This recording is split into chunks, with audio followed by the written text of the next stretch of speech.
ಜೇನ್ ಕಿಚನಿಗೆ ಸ್ವಾಗತ ವೀಕ್ಷಕರೇ. ಇದು ಏನು ಅಂತ ಗೊತ್ತಾಯ್ತಾ? ಇದು ಕುಂಬಳಕಾಯಿ ಬಳ್ಳಿದು ಕುಡಿ ತಗೊಂಡಿದ್ದೇನೆ ನಾನು. ಈ ಥರ ಇರುತ್ತೆ ನೋಡಿ, ಎಳೆದಾಗಿರಬೇಕು. ಇದು ಬಳ್ಳಿಯಲ್ಲಿ ತುದಿಯಲ್ಲಿ ಇರುತ್ತಲ್ಲ, ಆ ಭಾಗವನ್ನು ಕುಯ್ಕೊಂಡಿದ್ದೇನೆ. ಇದು ಕುಯ್ದಷ್ಟು ಚಿಗುರೊಡೆದು ಬರುತ್ತೆ. ಈ ಥರ ಸಣ್ಣ ಸಣ್ಣ ಬಳ್ಳಿನೆಲ್ಲ ನೀಟಾಗಿ ಕ್ಲೀನ್ ಮಾಡ್ಕೊಳ್ಬೇಕು. ಇದನ್ನೆಲ್ಲ 6 ನಿಮಿಷ ಇರುತ್ತೆ.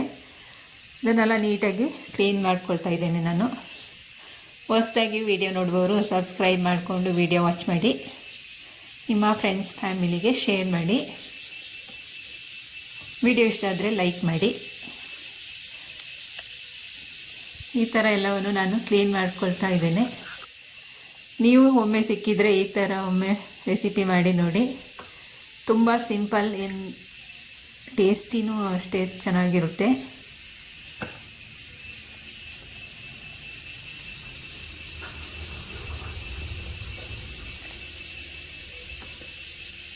ಈ ಥರ ಎಲ್ಲ ಬಿಡಿಸಿ ಹುಳಗಳೆಲ್ಲ ಇರುತ್ತವೆ, ಅವನ್ನೆಲ್ಲ ಕ್ಲೀನ್ ಮಾಡಿಕೊಳ್ಬೇಕು.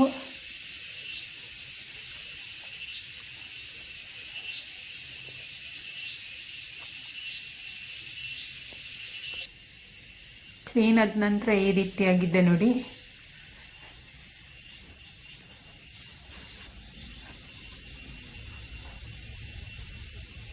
ಹಳ್ಳಿಗಳ ಸೈಡಲ್ಲೆಲ್ಲ ಇದು ಸಿಗುತ್ತೆ, ಎಲ್ಲರಿಗೂ ಗೊತ್ತಿರುತ್ತೆ ಇದರ ರೆಸಿಪಿ ಮಾಡೋದು. ಗೊತ್ತಿಲ್ಲದವರು ಈ ರೀತಿ ಒಮ್ಮೆ ಟ್ರೈ ಮಾಡಿ ನೋಡಿ. ನಾನು ಎಲ್ಲವನ್ನು ಚಿಕ್ಕ ಚಿಕ್ಕದಾಗಿ ಕಟ್ ಮಾಡ್ಕೊಳ್ತಾ ಇದ್ದೇನೆ.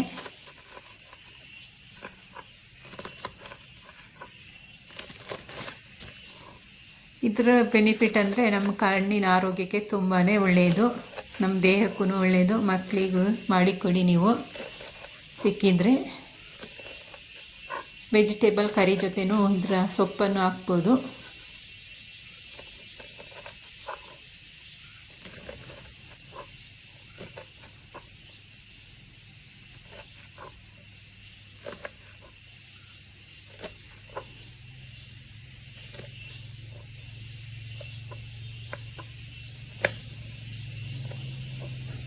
ನಾ ಎಲ್ಲವನ್ನು ನೀಟಾಗಿ ಕ್ಲೀನ್ ಮಾಡಿಕೊಂಡು ಚಿಕ್ಕ ಚಿಕ್ಕದಾಗಿ ಕಟ್ ಮಾಡಿದ್ದೇನೆ. ಒಂದು ಪಾತ್ರೆ ತಗೊಂಡು ಎಲ್ಲವನ್ನು ಹಾಕ್ಕೊಂಡು ನೀಟಾಗಿ ವಾಶ್ ಮಾಡಿಕೊಳ್ಬೇಕು. 1-2 ಸತಿ ತೊಳ್ಕೊಂಡ್ರೆ ಸಾಕಾಗುತ್ತೆ.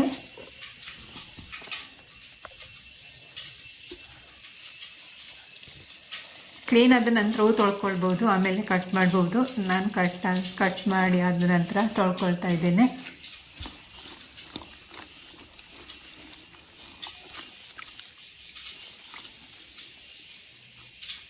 ನಾನು ಇವತ್ತೊಂದು ಕರಿ ಮಾಡಿ ತೋರಿಸ್ತಾ ಇದ್ದೇನೆ. ಒಂದು ಬಾಣಲೆ ಬಿಸಿಗಿಟ್ಟು ಇದಕ್ಕೆ ಕುಕ್ಕಿಂಗ್ ಆಯಿಲನ್ನು ಹಾಕ್ಕೊಳ್ತೀನಿ. ಬಿಸಿ ಆದ ನಂತರ ಇದಕ್ಕೆ ಈರುಳ್ಳಿನೂ ಹಾಕ್ಕೊಂಡಿದ್ದೇನೆ. ಜಜ್ಜಿರುವಂತಹ ಬೆಳ್ಳುಳ್ಳಿನೂ ಸಹ ಹಾಕ್ಕೊಳ್ಳಿ ನೀವು. 1 ಟೊಮೆಟೊ ಹಣ್ಣನ್ನು ಹಾಕ್ಕೊಂಡಿದ್ದೇನೆ.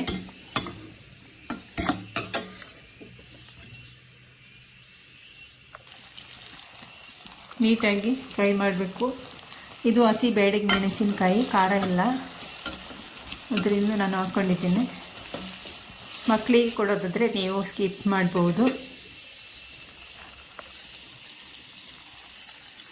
ಜಜ್ಜಿರುವ ಬೆಳ್ಳುಳ್ಳಿಯನ್ನು ಸಹ ನಾನು ಹಾಕ್ಕೊಂಡಿದ್ದೇನೆ. ಬೆಳ್ಳುಳ್ಳಿ ಹಾಕೋದ್ರಿಂದ ತುಂಬಾ ರುಚಿಯಾಗಿ ಬರುತ್ತೆ. ಇವಾಗ ತೊಳೆದಿರುವಂತಹ ಸೊಪ್ಪೆಲ್ಲವನ್ನು ಹಾಕ್ಕೊಳ್ತಾ ಇದ್ದೇನೆ ನಾನು.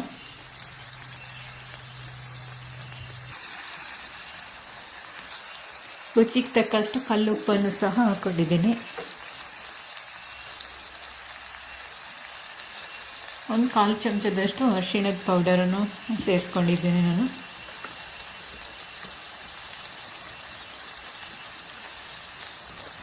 ಒಂದು ಚಮಚದಷ್ಟು ಅಚ್ಚ ಖಾರದ ಪುಡಿಯನ್ನು ಸಹ ನೋಡಿಕೊಂಡು ಹಾಕ್ಕೊಳ್ಳಿ, ಖಾರಕ್ಕೆ ಅನುಗುಣವಾಗಿ.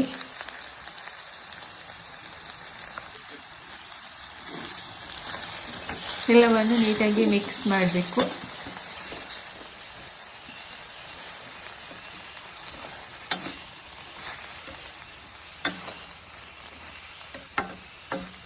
ಮಿಕ್ಸ್ ಆದ ನಂತರ ಒಂದು ಮುಚ್ಚಳವನ್ನು ಲಿಡ್ ಕ್ಲೋಸ್ ಮಾಡಿ ಬೇಯಕ್ಕಿಡಬೇಕು. ನೀರೇನು ಹಾಕೋದು ಬೇಡ. ಇವಾಗ ನೀರಿನ ಅಂಶ ಇರುತ್ತೆ ಅದರಲ್ಲಿ.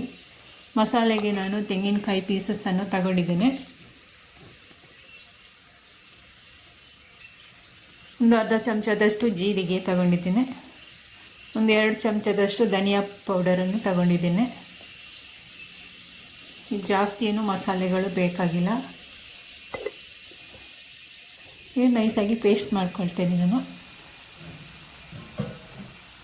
ಎಣ್ಣೆಯಲ್ಲೇ ಬೆಂದು ಈ ರೀತಿಯಾಗಿದ್ದೆ ನೋಡಿ.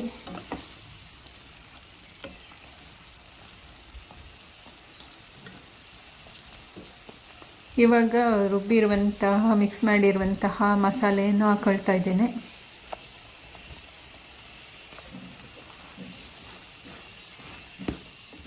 ಹಾಕ್ಕೊಂಡು ಮಿಕ್ಸ್ ಮಾಡಿಕೊಳ್ಬೇಕು.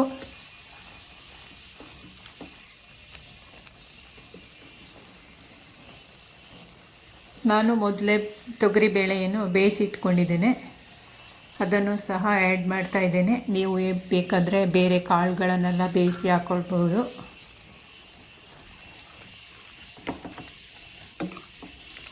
ಇಲ್ಲ ಅಂದರೆ ಹಾಗೇನೂ ಸಹ ಮಾಡ್ಕೋಬೋದು. ತೊಗರಿಬೇಳೆ ಬೇಯಿಸಿ ಹಾಕೋದ್ರಿಂದ ತುಂಬಾ ರುಚಿಯಾಗಿ ಬರುತ್ತೆ ನಮ್ಮ ಕರಿ. ಇವಾಗ ಇದಕ್ಕೆ ಜಾರ್ ತೊಳೆದಿರುವಂತಹ ನೀರನ್ನು ಹಾಕ್ಕೊಂಡಿದ್ದೇನೆ. ಬೇಯಲಿಕ್ಕೆ ಎಷ್ಟು ಬೇಕೋ ಅಷ್ಟು ನೀರನ್ನು ಹಾಕಿ ಬೇಯಿಸ್ಕೊಳ್ತಾ ಇದ್ದೇನೆ. ಇದು ನಮ್ಮ ಕೊಡಗಿನ ಅಕ್ಕಿ ರೊಟ್ಟಿ ಜೊತೆ ತುಂಬಾ ಒಳ್ಳೆ ಕಾಂಬಿನೇಷನ್ ಆಗಿದೆ. ರೈಸ್ ಜೊತೆನೂ ಸರ್ವ್ ಮಾಡ್ಬೋದು. ರಾಗಿ ಮುದ್ದೆ ತಿನ್ನೋರು ರಾಗಿ ಮುದ್ದೆ ಜೊತೆನೂ ಸರ್ವ್ ಮಾಡ್ಬೋದು. ಲಂಚ್ ಚಪಾತಿ ಜೊತೆನೂ ಸರ್ವ್ ಮಾಡ್ಬೋದು. ಸ್ವೀಟ್ ಆ್ಯಂಡ್ ಸಿಂಪಲ್ ಆಗಿದೆ ನೋಡಿ.